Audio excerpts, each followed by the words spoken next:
I'm going to tell you all about how my wife went from the considerate woman I knew to someone who would go behind my back for short-lived pleasure. I hate that this happened to me, but all things considered, I'm grateful it didn't turn out worse. We were both 27 and married for 4 years when things started to change.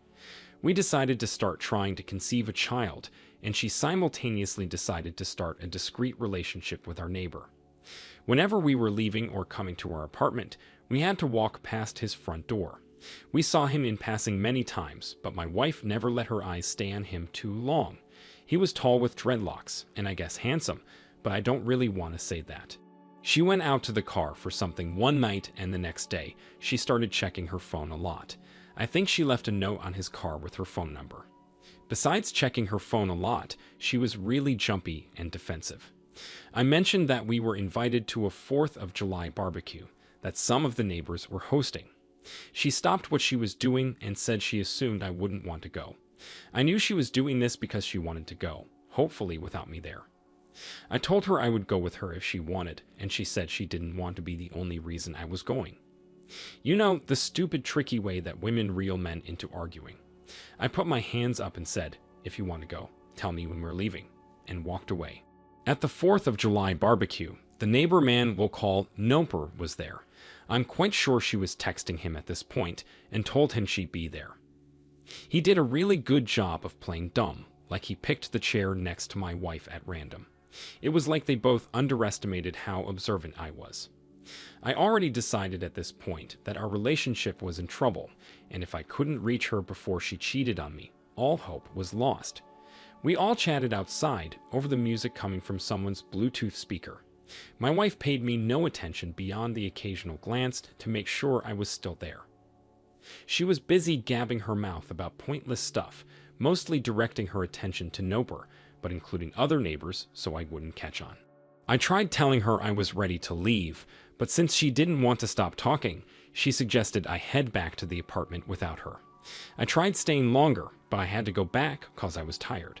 I finally gave in and went back inside. By the time I got to the window to look outside, Noper and my wife were gone. I went to his apartment and knocked on the door. He took almost a full minute to answer, and that bothered me. When he opened the door, my wife was obviously not in sight. He was dressed, but it wasn't the same outfit he had on 15 minutes ago. I knew it was a long shot because I had no proof, but I asked him if my wife was with him. He tried to look confused and said no. I asked if he was sure because she texted me that she was going to hang out with him for a while. This was a lie, but with a very perplexed expression on his face, he looked towards his bedroom for a split second. I knew she was in there. He told me again, but slower, that she was not in his apartment. I stared at him real hard for a few moments, then walked away without another word. Before my wife even returned to our apartment, I ordered a hidden security camera to install outside our front door. When she returned, she looked flushed and avoided eye contact with me. I tried asking where she was, and just like before, she got defensive and told me I was crazy. She said she walked around outside while she ate another serving of food, then she got caught up with the neighborhood gossip spreader. I knew she was lying. I didn't believe her at all, but it wasn't because I had proof. It was because I knew my wife's personality and that she was acting guilty. Before the obsession with her phone and constantly defensive demeanor, she would always communicate with me.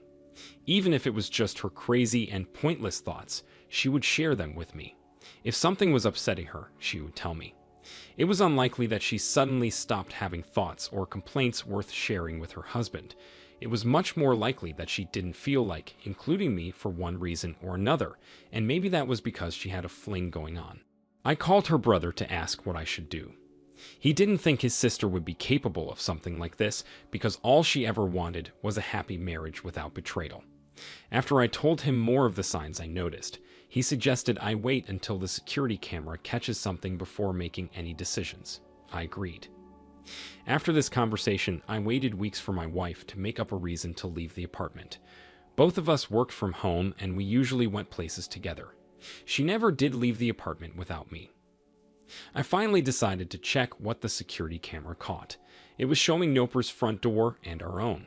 Eventually, I saw, at 3 a.m., my wife leaving the apartment. I could not believe my eyes. She was moving very slowly, being careful not to make a single sound. She tiptoed down to Noper's door and knocked. He answered within 10 seconds and let her in. I was furious. I sent the clip to her brother, and he replied with absolute shock. My wife never knew about the camera, and it was so small that she didn't see it. She didn't stop at one visit. The camera caught 3 times in 2.5 weeks. I told her brother about the additional clips, asking him what I should do. I was at a loss. Their parents had since passed, and I wasn't sure how I could get her to move out of the apartment without putting up a fight. He offered to come over while I dumped her, and I accepted. He showed up, and she was confused. I told her I had proof of her sneaking to Noper's apartment, and I would no longer consider myself married to her. Her jaw dropped. She started trembling and swore she would never do that. She was already less defensive than normal because her brother was there. I asked her if she wanted to see the video evidence, and she said yes. After watching it, she was silent. She had a very angry expression, but the only person she could have been mad at was herself. We tried talking to her more, but she was only silently fuming. Eventually, she stormed into the bedroom and packed a bag. I thought she was preparing to move out, but she only grabbed enough for a few days. She walked straight past us, out the door, and into Noper's apartment without knocking. Her brother and I stared at each other in disbelief. He helped me move all her stuff into the hallway of our apartment complex. I was actually pretty amused picturing her attempting to bring all this stuff into Noper's apartment like it wasn't a big deal. Over the course of a week, she managed to get half of her stuff into his apartment before he told her he changed his mind and didn't want her to stay with him anymore. This is when reality really sunk in. She called her brother and asked him if she could move in. He said no. Besides the fact that he disapproved of her behavior, he wasn't permitted to let anyone move in. Then she called me. She didn't know I had enough time to update the landlord that she'd moved out. She begged me to forgive her. She said this was the worst mistake she ever made, and she would do anything to make it better. I told her I would never be able to look at her the same way. I told her I'd always worry she was sneaking over to the neighbor's house, or searching for someone to cheat with online. She cried and said more, but I had to hang up. 1 month later, she was still homeless. Most of the stuff I'd put in the hallway was already in the garbage. She would sleep outside, on the bus, or at strangers' houses. She managed to work a little bit, but not enough to afford a place to live or frequent hotel rooms. I felt bad, but she brought it all on herself. To help myself cope, I completely redecorated my apartment and had lots of friends over. Noper left a note on my door, apologizing. He contributed to the disaster, but it was mostly my ex's choices. 1 year later, we were officially divorced, and I got the opportunity to move to Hawaii. I worked from my home or the beach and started dating a really lovely woman. My ex did manage to find a place to live with a man she met on the bus. Her brother updates me, and according to him, she is not happy. She's learned that beggars can't be choosers, and now she only focuses on survival. Wow, OP. I believe you made the right decisions throughout this story. You kept your cool while knocking on the door of your wife's lover. You installed a camera, contacted her brother when you weren't sure how to proceed, and updated the landlord in a timely manner. I'm relieved that she walked out under her own volition and could not return. It's such a relief you didn't conceive a child with her before all this happened. I can only hope she'll become more self-aware and consider the consequences of her actions. She knew what she was doing. Her behavior changed because of the guilt and anxiety she felt. When her worst fears were realized and she tried to get you back, you stuck with your decision and didn't give in. As difficult as it might have been, it was very wise. Thank you for sharing your story. I wish you all the best going forward. Now let's get into today's second story. I was married to my wife for 8 years when all this went down. I was 42 and she was 37. We had 3 black and white dachshunds. They were pretty much like our children. One day, when I arrived home from work, none of the dogs came to the door to greet me. That was very odd. Another thing that was very odd, my wife didn't come out to greet me either. I opened the room to our study, and all 3 dogs came charging out. Why were they in our study with the door closed? Then the dogs gathered by our bedroom door, barking. The hair on my head was standing up at this point. I knew something was off. I tried to open the door, but it was locked. I thought I heard whispering and scuffling. I popped the lock with a toothpick from the kitchen, and the dogs rushed in, sniffing around. My wife was sitting on our bed in her underwear with her laptop, but it was just starting to turn on. She looked at me like I was a ghost. The dogs then started growling at our closet door. I opened the door and found a man, standing there in nothing but sweatpants and looking terrified. I wanted to put my hands on him so badly, but I only screamed in his face, asking what he was doing with my wife. He bolted out of our house faster than lightning. He didn't even grab his shirt. I turned to my wife, the woman I spent over 9 years of my life with. She changed everything in one day. She started to frantically apologize and explain.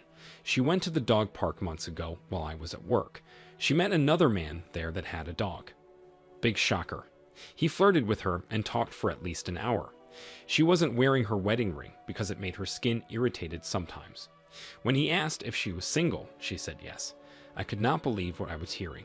He asked her out, and she said yes.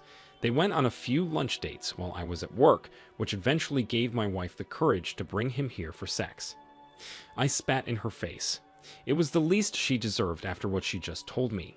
I asked her why she didn't go to his house, and get this, she said he lives with his mom, temporarily. What a winner. I told her to get out immediately, and she just cried. She pleaded with me to reconsider divorce. She said separation is fine, because I needed time to heal, but she needed me in her life, and we could recover from this.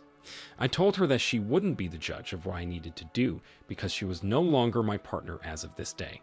She let out a wail and started packing up her stuff. She was moving way too slow, so I started throwing her stuff out the window. She did not like that at all and picked up the pace. After she had her stuff together, she asked me where she was supposed to go. I laughed. Why didn't she think of this before cheating on me? I got her a taxi and told him to take her to the homeless shelter downtown. She was in disbelief. I don't know why. Maybe she didn't think I had the strength to resist caring about her after her breach of trust and infidelity. She didn't have any money or family, so this was it. She had to realize how shit out of luck she really was. All because I came home from work 1 hour early. During the time she was gone, I felt really bad. I'm sure she felt worse, but it was different being in the house with the dogs. They looked at me like they wanted their mom. How excruciating. But you know, the funny thing about life is that it's always changing. All living things change too, and adjust to change whether they're prepared or not. My dogs and I started to accept the new norm after just a few days. During that time, my ex begged me to come get her, but I eventually blocked her number. I needed this time apart to decide what the best course of action was. I filed for divorce after a few weeks of separation. I couldn't let her back into what was now my house. She'd let in another man, and it would never be the same to have her. During those 2 weeks, my ex told me she was staying with an old friend from high school who wanted to help her out. I then sent the divorce papers to that address, and since she was history. I was the owner of the house and dogs. There was no disputing it. So as devastating as it was to my wife, she brought it all on herself in exchange for a short fling with a dog owner that lived at his mom's house. I don't actually know where my ex is anymore. I can't believe it considering how many years we spent together, but she doesn't have the same phone number. The irony about this whole story was that several months later, I went for a walk in the dog park and met a woman. She had 1 chocolate dachshund. She was the most beautiful woman I ever saw, even though I don't put any value on that. After talking to her for a good while, I felt myself falling for her intelligent and kind personality. I asked her on a dinner date, and she accepted. One more thing I have to add. If I would have been the one walking in the dog park as a married man, I would have tried to bring my wife with me. If for some reason she couldn't come, you bet I would have kept my eyes from wandering. Before she cheated on me, I honored and respected my wife no matter where she was. I wanted her to be my life partner, and she was. No stranger in the park would have gotten to know me well enough. There's too many people in the world, but that doesn't mean I'll get a new one when I'm bored. Life is too short to break the hearts of the people who trust you the most. Wow, OP. I have so much respect for you. You know how a good relationship is meant to work. Honesty, communication, and respect are probably the most important qualities to have between a couple. Your ex knew she was going behind your back to cheat on you and didn't care enough to stop it. She continued hiding it and sleeping with you as if nothing was wrong. Maybe nothing was wrong within your marriage, but she just simply didn't have the self-control or respect for you that was needed for the relationship to thrive. No matter what the cause, I'm sure you had a great lesson in self-control, patience, strong will, and letting go. Like you said, change is always happening. Time heals all wounds. Thank you for sharing your story, OP. I wish you the best of luck and love in the future. Thank you all for taking the time to listen to today's stories. If you enjoyed listening, please feel free to like and subscribe if you haven't already. Also, comment below with your thoughts on what happened. Take care.